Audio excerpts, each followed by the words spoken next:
Hello and welcome. My name is Reverend Karem Barratt, and tonight I will be speaking about the activities we can cultivate to help us find spirituality in our everyday life. But before we start, let's do the traditional lighting of the candles, as is customary for our group, Dove for Peace. So here I have my candle for peace, and I will light it.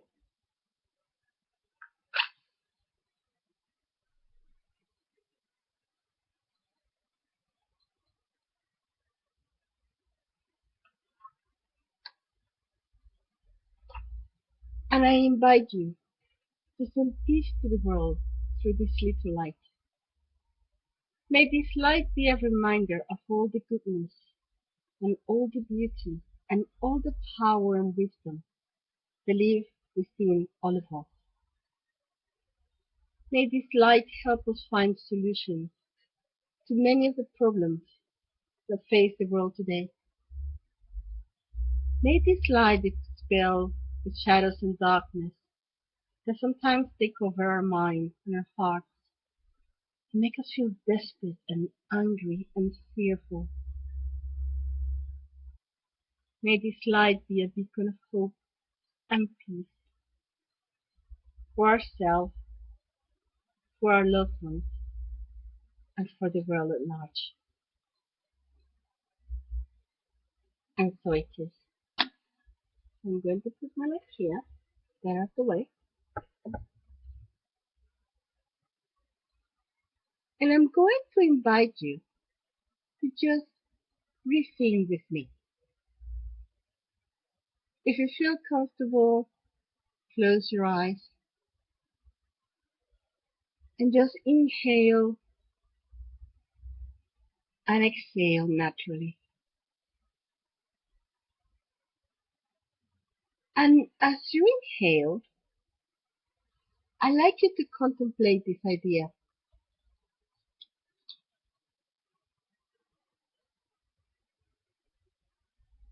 This wonderful air that has gone inside of us, giving us light and life,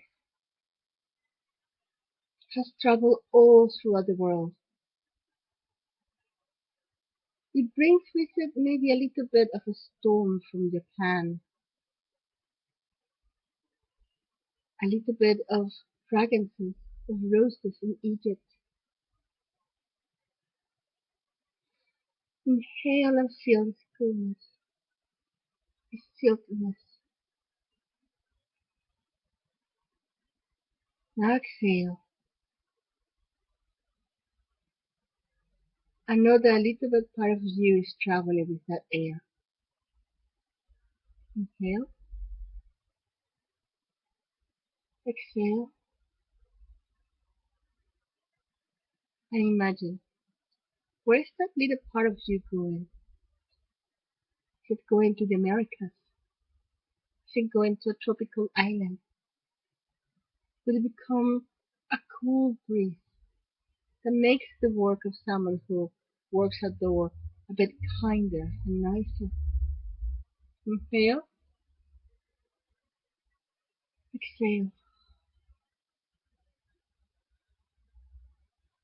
Will that little part of you become part of the winds that carry baby seeds all throughout the world until they land in the right place for them to grow and bloom and become beautiful plants and trees? Inhale, exhale. Know that the air we breathe, that the air we inhale and exhale, is full of history, including our own. It connects us together. It makes us one with everything that breathes, everything that produces air and absorbs air. Inhale,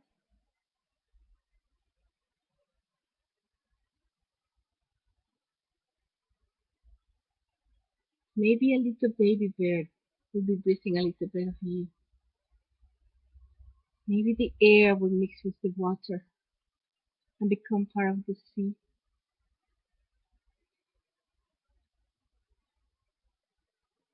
Maybe we'll caress the hair of a beautiful girl as she dreams of love.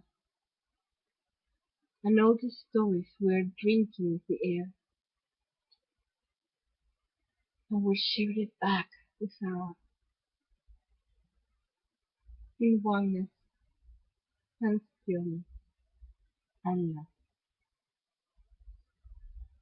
That's a nice thought, isn't it? So, like I said in the beginning, we're going to be talking about attitudes to cultivate or develop to help us find our connection to spirit in everyday life. But before we start, I want to tell you a little story. It's called The Little Angel and it's by Charles Tazewell. I'm just going to say the summary because it's a book. Um, I actually saw it as a TV play when I was a child for Christmas, and I absolutely adored it, and I never forgot it. So the story goes like this: Once upon a time, a very young boy goes to heaven, and he becomes the youngest angel there. But he wasn't like the most angelic creature there. He was like very earthy, if you will. So when the angels were dignified, he was jumping around. And when angels were singing with angelic voices, he was sort of quacking and singing too fast or singing too low or singing too loud. And when the angels were gliding gracefully in the flight, he was just flapping his wings like a little ducky. So yeah, he was not the most perfect angel up there in heaven. And there was a moment that the big angel sort of got tired and said, you know what, this can't go on. So I think you have to go to the understanding angel and talk to him and see what can be done so you can become a proper angel. So the little angel goes to the understanding angel and he unburdens his little heart and says, it's not that I don't like heaven. Heaven is great. But I love my life on earth. I love playing with my friends. I love swimming in the river. I love fishing. I love going up the trees. I love getting my feet dirty while I run. I love cuddling in my bed with my blanket and looking at the stars. I love so much all the things that I actually had like my treasure box down in heaven with little things that remind me of all those wonderful things I used to do there. And I miss Earth so much. And I wondered if maybe if I had my books with me, it'd be easy for me to adapt here to heaven. Now, the understanding being angel, being understanding, he didn't quite agree, but he accepted to go down to Earth and find the books for the little angel. And he did. And he put it back. And after that, the angel became, a little bit more like the rest. Not quite, but more like the rest. Anyhow, one day, there's this buzz around in heaven because a Messiah is going to be born. And all the angels go around, oh, this is so wonderful. I must give a great gift to this Messiah. And they start using their angelic powers to do spectacular things like, oh, I don't know, magical rainbows that instead of seven had 14 colors, or rain that smelled like roses, and flying Pegasus, and stuff like that. And like I said, the little angel didn't have that many powers because he was very, very little. So she was really worried because he couldn't come up with anything that would be like a proper gift for this Messiah that was going to be born. So on the day of the birth, all the angels line up before God and they presented their gift to God for the child and say, dear God, this is the gift we have for this Messiah. And God would go like, wow, 14 colors in a rainbow, that's good. That's very creative. Or, Rain that smell like roses. Well, again, that's very good. That's very creative. And then came the turn of the little angel. He was the last one in the queue. And God opened the box. And he found toys and an old blanket and a dry flower. And things that somehow represented all the earthly things that little angel had loved to do when he was a little boy. Now, the little angel was really nervous because he thought that compared to the presents that the other angels had given, his was not really that good. And the big angels agreed. They watched that and said, "You put a present for our Messiah? Please." Oh, the shame, the shame. But God saw it differently. God saw all those things and he said, one day this Messiah, this beloved child of mine, will be a little boy. And he will want to play with a ball. And he will want a warm blanket to wrap up at night as he watches the stars. And he will want a fishing line to go fishing. And he'll play. And he'll get dirty. And he'll dance and he'll laugh with his friends. And he'll be a real little boy. And all the things here are going to really help him to be a full human and live the human experience and understand the human heart like nobody else. And after a little pause, and with a lot of kindness, God said, all these presents that I have received from the Messiah are wonderful. But I declare that this box, this treasure box, is the most wonderful gift. And of course, the little angel is really funny. The end. I hope you have enjoyed the story, and I hope you will see eventually what I have told. Okay? So let's just breathe in together one more time as we get into our theme tonight about those attitudes that we can develop to connect to spirit, to live in spirit, to walk with spirit as much as possible in our everyday life. And when I say everyday life, I'm talking about those moments where we are not praying or doing spiritual exercises or maybe doing charity or any spiritual discipline that purposely connects us to the divine. Like, our daily grind, if you will. But I'm going to start this with another story. Humor me today. Well, this is more of an anecdote than an actual story. So here we go. In 1977, I traveled to the United States and I lived there for 3 years. But my first stop was Montgomery, Alabama. And it was the first time I saw autumn. Because in Venezuela, seasons don't change that much. It's either hot with rain or hot with no rain. But you don't have, like summer, winter, autumn, or spring as such. So I had arrived in summer, and summer pretty much looked like what I knew. But autumn was something quite magical. It was cool, it was crispy, trees had turned orange and yellow and brown. And one day I was at school and I quite did not master English yet. So I was just there sitting down looking out of a window. And this window was showing me the schoolyard. But this actual school seemed to be like in the middle of nowhere. There were no buildings or anything around. So the green area of the school sort of extended all the way into a woodland area that spread all through the horizon. And that day, there was like this low-lying fog. And again, I had never seen a fog.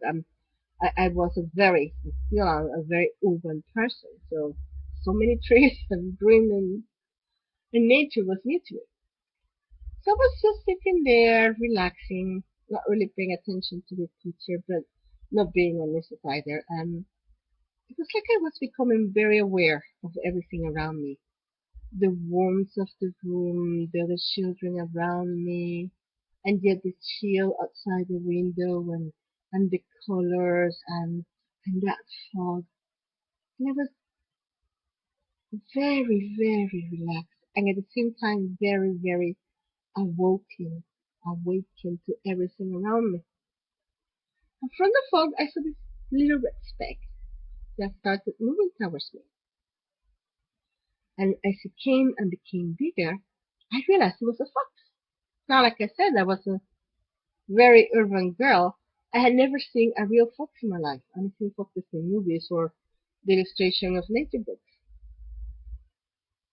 Now, usually I'm the sort of the person who goes like, "Oh my God, look, there's a fox!" and starts screaming. But I was in this sort of sedated state, this peaceful state, and I just accepted the fact there was a fox coming out and getting closer. And I was like open and welcoming to what was happening without the need to change it, just accepting what was there. And as the fox came closer, he looked at me. So we were locked into a look.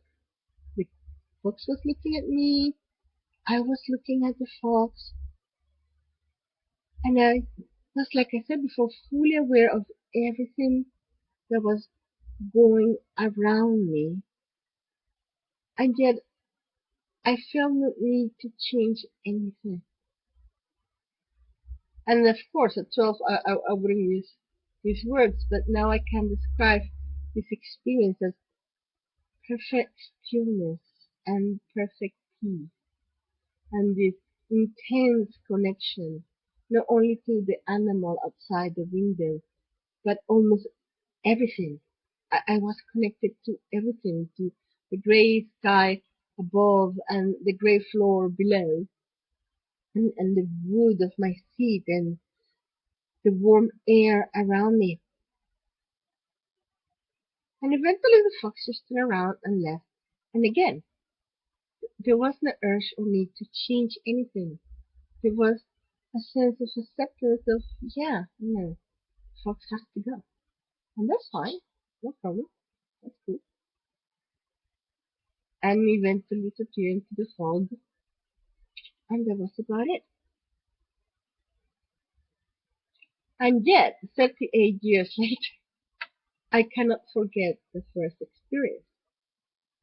Of course, especially when I actually became what I call spiritual walker, I have had moments of intense spirituality, um, particularly during spiritual practices. I remember in Turkey, in one of the mosques, I was meditating there, and this feeling of belonging and connection was very strong. And I have had these moments of spirituality about chanting or praying in Neolithic cave and Catholic churches and ancient Greek temples. However, in the past few years, I've been recollecting this experience with the fox and sort of studying it to try to find what was it about this moment that was so deep and so spiritual and so beautiful. And after much thought and meditation, I have come up with a series of what I call attitudes that since then I've been putting to practice in my daily life.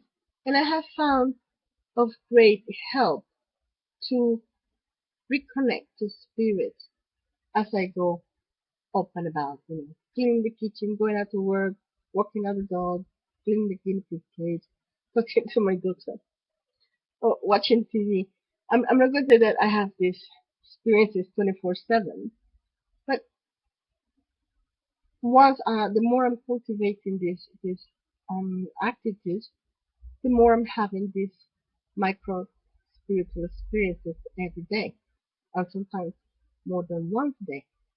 So what I'm going to do now is describe the experiences with money and share them with you. And hopefully they will inspire you and will give you ideas of how to use them in your own life to live a more spiritual, beautiful, connected life. Okay? So let's start with the first one. And I make this list without any particular order. So, you know, it's not that one activity is more important than the other. There are some that seem to integrate continuously with the others, but I'm not giving any number of this is the best or this is number 10, number 1, or anything like that. I'm just listing them. And the first one has to do with the idea of sacredness. Now, however you understand sacredness may vary. Maybe you see sacredness as the inherent dignity of something or someone, or inherent worth or value. Or you can see sacredness as a quality that connects someone or something or somewhere with the divine of your understanding. But certainly sacredness puts whatever you think is sacred above the regular. It gives it more importance, if you will. And when I say this sense of sacredness, I am talking about me. I'm talking about you. I'm talking about us. I'm talking about the world, the river, the cat. Because if we stand from a point where we see life as sacred and everything that conforms life as sacred, the world changes. If I am sacred and my life experience is sacred, nothing happens to me, but everything happens for me. The world is not against me. The world is for me. The world is rooting for me. So even when things don't seem to work, or life is getting hard, or life is getting very hard, the fact that I am worthy, my life is worthy, change the perspective of what's going around. Because a world that is for me does not hate me, doesn't want to punish me, doesn't want to break me for breaking its faith, breaking its faith. Whatever is being offered that I perceive as negative has purpose. Even if I can't see it right now, it has a purpose. And there will be a moment when I find that purpose, and we will talk about this a little bit more later on. But if I am sacred and the other person is sacred, there's also a change in the way we relate to others. Imagine if we went through life like we do when we enter a temple, with a sense of respect and reverence, even if we don't share the particular religion that built that temple. We do understand that it's important. We do understand that it has to be treated carefully, that has to be respected, and in a way accepted. Imagine you related to people like that. Imagine you related to nature like that. Even if we still use nature because we have our natural needs and nature provides for us. If we relate to nature and production and what we do to transform natural things into things that we use with a sense of sacredness, how how we would relate to that? How do we relate to a death that we own? If it's sacred, do we treat it the same as if it's just rubbish? See what I mean? So my experience is that when I remind myself of the sacredness of my experience, the sacredness of my life, the sacredness of my body, but also the sacredness of everyone around me, the sacredness of nature, the sacredness of experience. then my whole perspective changes and I feel truly connected to the divine of my understanding. So my first attitude or my first invitation to cultivate an attitude would be this. Live within the sphere of your own worthiness and sacredness. You would not be mean to anything that's sacred, would you? You know, sacred cows, they live happily. Sacred pigs, sacred elephants. What about a sacred you? How did you treat the sacred you? How did you talk to the sacred you? How did you feed the sacred you? How did you move and take care of the sacred you? Hmm. So there's something to ponder about. And I really, really invite you to do so. But that's not the only attitude that I have found when I sort of dissected my experience with the fox. The second one I can mention is awe, and I'm going to spell it because sometimes I don't pronounce it properly. AWE, awe, like awesome. Sometimes we get so accustomed to the world around us, to our everyday life, to our everyday activities, that we don't stop to think how awesome we are, how awesome the world we live is. I mean, even if there was no afterlife, and I personally think there is, the awesomeness of the human experience on Earth would be enough reward for for the grief and the toil and the pain, because there's so many things to see and to do, and there's magic everywhere. For example, I was reading that there are geniuses in Japan who have spent the last 10 years designing and building a robot to go up and down the stairs. And that has cost 10,000, if not millions of pounds, British pounds. And I said to myself when I read that, oh, a toddler can do that. A toddler can go up and down the stairs while he or she sings and hold a teddy. This that we call our body is an incredible mechanism. But at least we know that our legs are worth millions and millions of pounds and 10 years of research. What we do naturally without even thinking is worth all the effort that geniuses in Japan are doing to replicate. Think about your eyes, think about your voice, think about your ears, think about the awesomeness of the world. For us to survive in this planet, there's so many factors that have to come together. But personally, I think that there's a moment where the word coincidence is overused. So, for the Earth to be a place for life to thrive, it has to be in the perfect distance from the sun where it gets enough heat, but it doesn't get that much radiation, which still gets, but we're safe from it because the Earth's core rotates in a certain speed that allows a sort of shield to form and deflect the harmful radiation from the sun. And the reason the Earth is stuck together, in spite of the continental plates, is because the size of our oceans are perfect to keep the continental plates at bay. They do move, but they don't go around floating.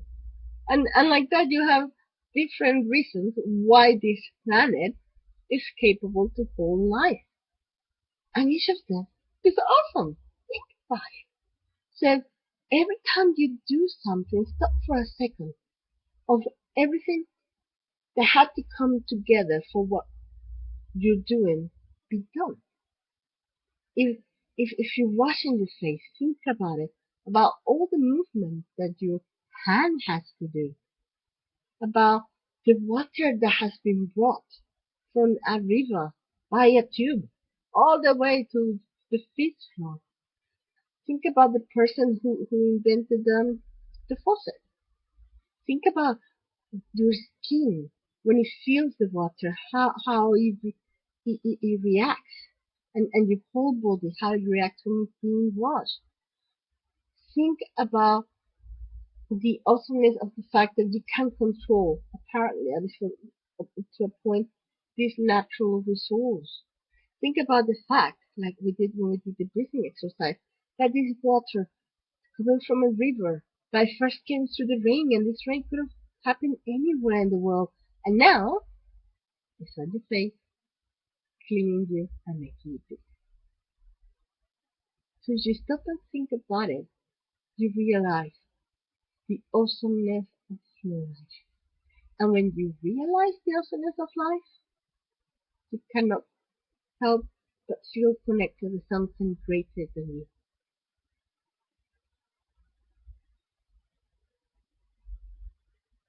And usually, that brings another attitude, which is gratitude. Now, I'm sure you've heard about gratitude and how important it is to practice daily. But I'm going to, instead of talking so much about gratitude, I'm going to give you a little exercise. Because I'm not quite sure if I've done it before, but if I have, I'm doing it again. To help you practice gratitude in a daily basis. Because sometimes, we want to be grateful, but we can't go beyond 1, 2, 3, 4, 5, 9, 10 things between, my health, my job, my family, my home, my loved ones, my car, and sometimes we get stuck. So this little exercise I'm going to share with you hopefully will inspire you to find many things to be grateful for, and again to find those connections between you and the world at large. So in this case, I'm going to use a glass of water, and I'm going to drink a little. Nice. And I'm going to start my first gratitude by saying, I am grateful for this water because I was thirsty. But I'm also grateful for the fact that my water comes clean and purified. I'm grateful for the fact that I only have to move a faucet and the water comes and I don't have to walk miles and miles to get some dirty water somewhere. I'm grateful for the fact that I have the resources to pay for this water and for the service of having the water brought to my flat. I am grateful for living in a country that has the infrastructure that makes it possible for me to drink this clean, acceptable glass of water. But I'm also grateful for the glass I'm holding. I'm grateful for the glass because it's obviously a very useful utilitarian object. And I'm grateful that someone worked in a factory and made this glass. And obviously they did it, with a lot of care, so it doesn't cheap and it's nice and just the right size for my hand. And I'm glad that someone somewhere in a shop decided to buy this glass to resell it to me. And again, I'm grateful that I could buy it because not only do I have a glass where to pour my clean water, but by buying it, I become a channel to prosperity. And I can go beyond that. I am grateful for the sun where this glass originated. And I'm grateful for the first Phoenician or Egyptian or whoever discovered how to make glasses from sun. And I'm grateful for all that history that is connecting me in 2015 with an ancient forefather somewhere in, I don't know, maybe the Middle East or the Mediterranean that created the first glass. So in 1 minute, I have found 10, 12, 15 connections to be grateful for from a little humble glass of water. And you can do this with anything around you. Maybe you have a picture of a holiday and you start making those connections Why are you grateful for this holiday? Or, here I have a candle, and there's so many reasons I can be grateful to this candle. I have a little lamp here. I'm very grateful. I can see a picture of me and my daughter at the back. So many things. I'm grateful about that. And we just adopted a puppy, and he's sitting next to me. And he's been with us for 2 days, but I can't really think about 6, 7, or 8, since I'm grateful for the fact that this puppy is now part of our life. So gratitude and the continuous practice of gratitude will certainly connect you to spirit and to the divine. And let's go back a bit, this idea of sacredness.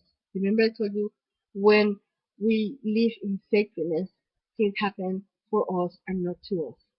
With gratitude, we sort of complete the connection of the idea. You know, we are grateful for those bad things. And I'm not saying it's going to happen right now, or it's going to happen tomorrow, or in 3 years' time, but eventually you will find something to be grateful for those experiences that are really, really hard. You know, we are grateful of falling down because that's how we learn how to get up.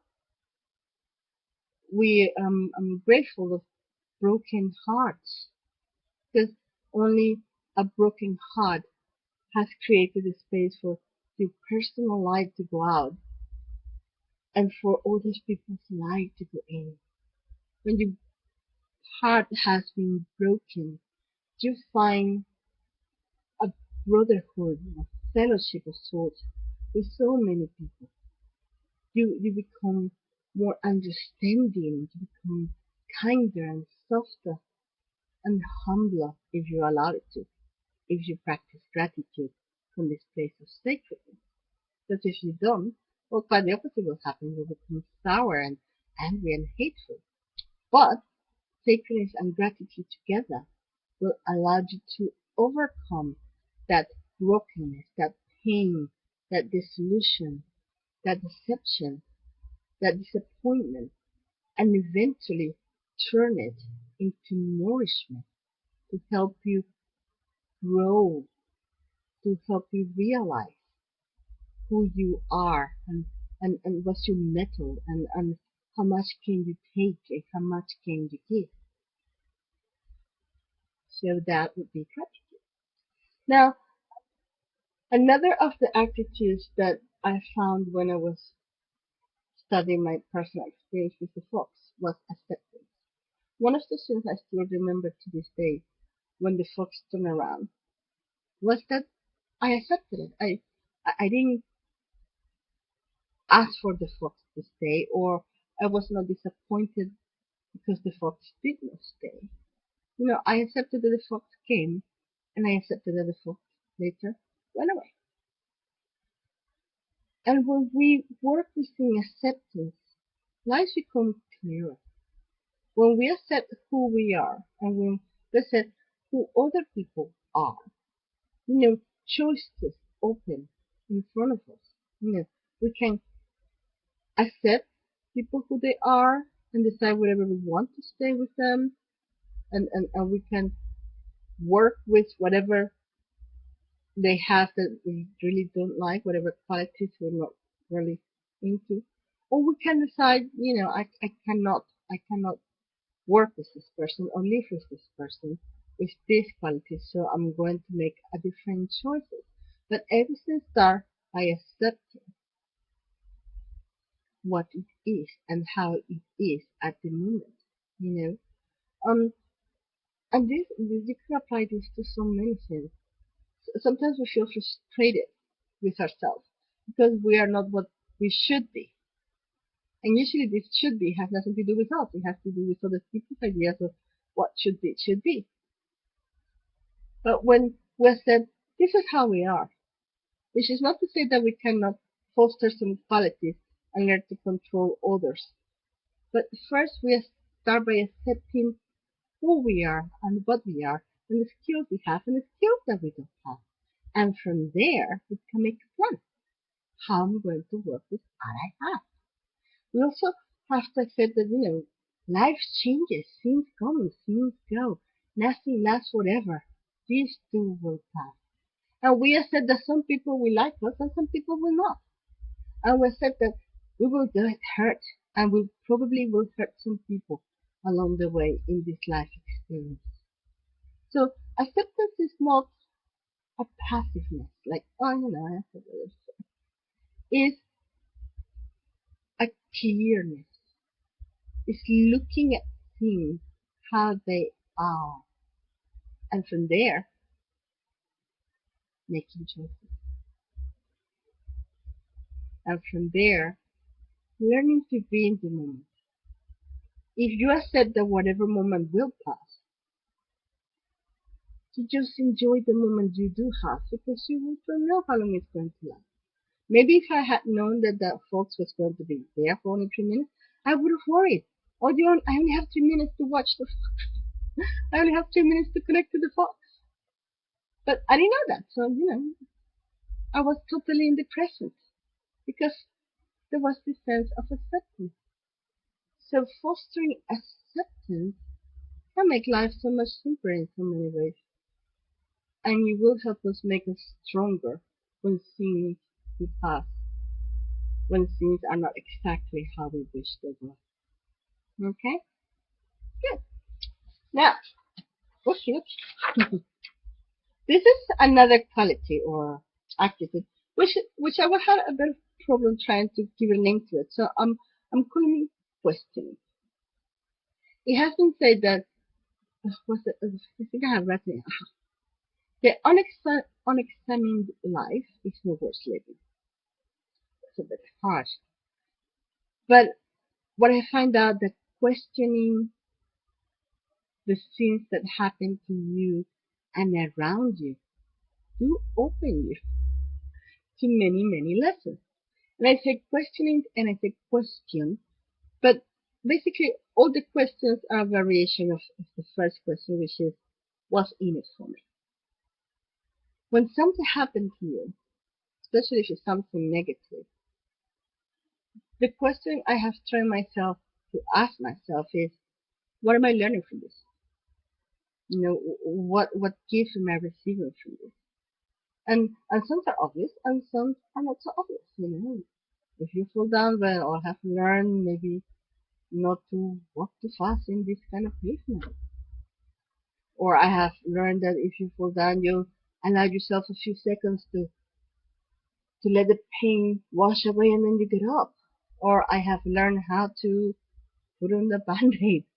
Or I have learned, that, oh, I'm not a crybaby. Oh, yes, I'm a crybaby. I cry a lot when I fall down. But questioning does not only refer to things that happen to you, but the things that are somehow in your way. And I'm always finding lessons everywhere I go. For example, I live in a flat and I'm a bit of a cleaning maniac, just a bit. But I do have spiders here. So I try to be nice. And I have sort of a lady's agreement with the spider, whether she's aware or not, I'm not sure, that I would let the spider web there for 2, 3, or 4 days, and then I will strip it away when the spider is not there. Now, I think that's my right because I like clean houses. But I also think it's fair that the spider enjoys the fruits of her work for a little bit. And one day when I was doing that, I'm like, this is so foolish. And then I asked myself, what is this teaching? What is this cleaning away the web is teaching me? What's in it for me that I'm not seeing? And from my perspective, I couldn't see much. But then I put myself in the spider place. And I'm like, the one reality is that every time I strip away a spider web, the spider builds it back. The spider don't go around crying. Oh, poor me. This evil woman has taken away my home. I mean, maybe she does. Maybe she feels sad. But she doesn't stay in that pain and sorrow for long. She's very practical. Well, okay, so let me start again. And the spider goes and builds the spider web again. And one of the things I'm noticing is that the more spider webs I sweep away, the larger and bigger and more complicated are the next ones. So in a way, this sort of building and rebuilding is honing the skills of the spider on the art of spider web. So I'm like, oh, this little insect is teaching me to be strong. It's teaching me not to let the big tragedies pull me down for long. I mean, I'm sure the spider grief a little bit. It's teaching me that each time I redo something, I somehow do it better because I have learned from my previous experience. But more importantly, it's teaching me not to give up. I mean, the spider has not left the flat. She's still out there somewhere. Because this is her home too. So just by stopping and asking that question, what's in it for me? What's the lesson here for me? Something as tiny as a spider in a flat, in a very common activity such as cleaning, can teach me so many things. Because I ask myself the question, and I invite you to ask the question about everything. What's in it for me? What can I learn from this? How can this make me kinder, stronger, smarter, wiser? And you will notice how by asking this question, the world becomes Spiritual University 101. Everything's there for you to learn and self-develop and become master of yourself. Okay? So I keep on moving because I'm almost running out of time again. And I have 3 more. So let me do it fast. The next attitude I have is awareness. And awareness is an acceptance that the world is a magical place, an acceptance that everything happens for you, an acceptance that you are sacred, an acceptance that everything that happens for a reason, even if you don't understand it. So when you open your awareness to the reality, you are more aware of the world around you. So you are more in the present. You look at the street with different lights. You look at something as making dinner with a different light. You're aware of the sounds. You're aware of the sights. You're aware of the senses, the feelings, and you leave the zombie zone where we're living in our head, only in our head, and we're not seeing what's around you. And when you're aware and you're walking down the street and you see a little dandelion growing in a crack, and you ask, what's in it for me? You see first, well, there's a lesson in stubbornness. There's a lesson in strength. There's a lesson on dedication. I mean, this little tiny seed was not going to just say, oh, well, I was thrown in a crack. What am I going to do? You fight. You push. You span in whatever space you have until you have the opportunity to blossom and be as you were born to be. But only by being aware of that street can you see the dandelion and can you receive your lesson from that beautiful tiny flower. So open your eyes, open your senses, be in the here and be in the now. The other attitude that I can think of that is pretty much related to awareness is what I call seeking beauty. I think we have an obligation to seek beauty, create beauty, and see it everywhere. When you make it your mission to find beauty wherever you are, you will find it. You just have to train yourself for it. And you will find beauty in the weirdest places. You will find beauty where nobody else can see it. You will find beauty in wrinkles. You will find beauty in little dandelions in the crack. And when you decide to create beauty, you bring harmony into the world. You bring peace into the world. You create a refuge for your soul and everybody else around you to come and sigh and rest. So in this combination of seeking the beauty and creating the beauty, you dance in a beautiful dance that creates a little bit of heaven for yourself and for everyone. And when you're seeking beauty and you find beauty, you also find hope and inspiration to go on, to keep on trying, and to keep on creating beauty. And my last but not least attitude is the obvious one, love, which we could encompass everything I said before. But in this case, I'm going to talk about loving where you are, who you are, and what you're doing. When you find the beauty, when you find the sacredness, when you accept it, when you embrace it, when you are grateful for the lesson, you cannot help but love whatever you do. You know, if you're a receptionist, if you're a cleaning person, if you're a doctor, if you learn to love what you do, you will find peace and you will find gratitude and you will find purpose. And again, you will find a connection to the divine. When you learn to give love, you're basically an angel on earth. Your God or goddess hands and feet and eyes and mouth. Every time you act with love, you're an ambassador from God. But more importantly, when you learn to receive love graciously, you open an abundance of blessings. Because again, when you're at the recipient of love, you're an ambassador for God.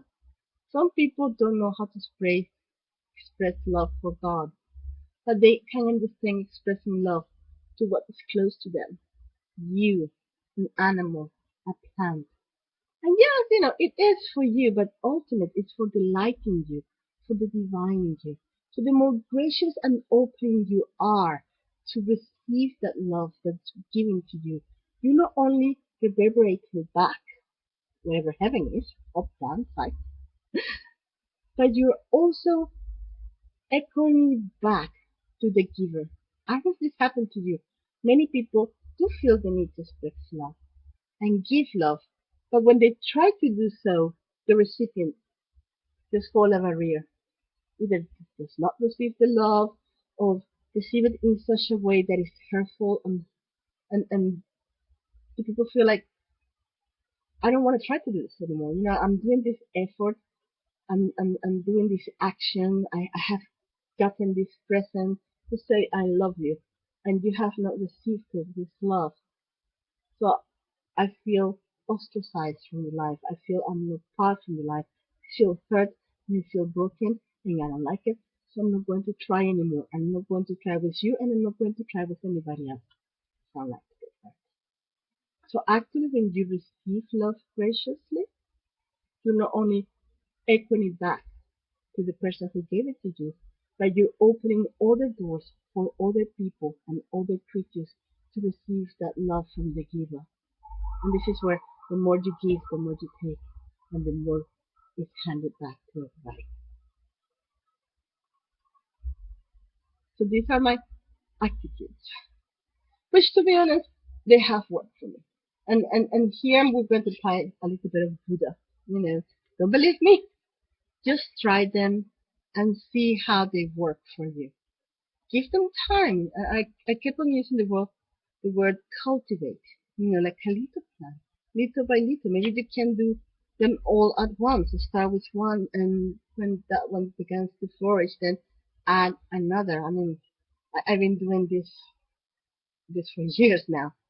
And I was blessed with that inspiration from my dear friend the fox, who I never saw again, and I'm not sad for it.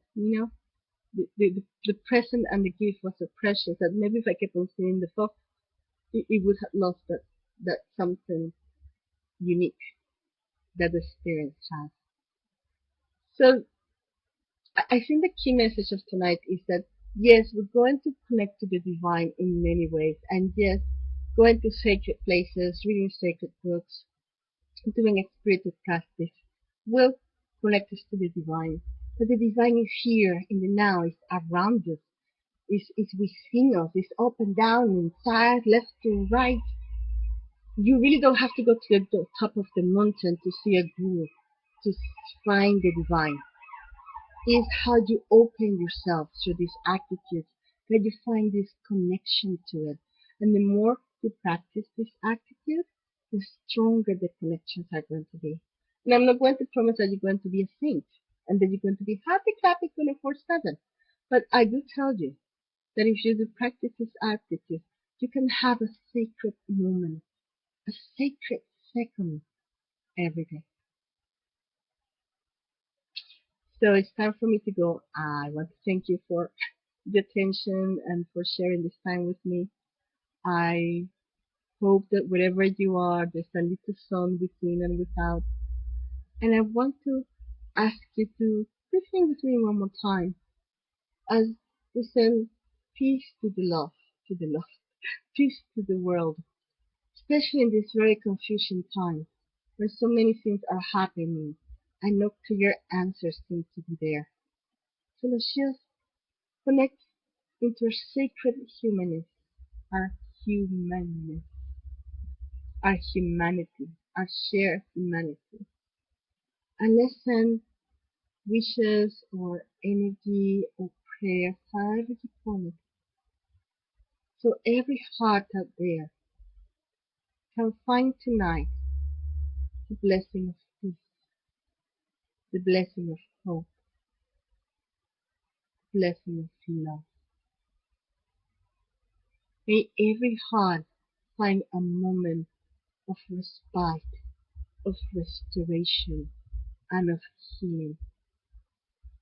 May every heart find inspiration, aspiration, and resolution tonight.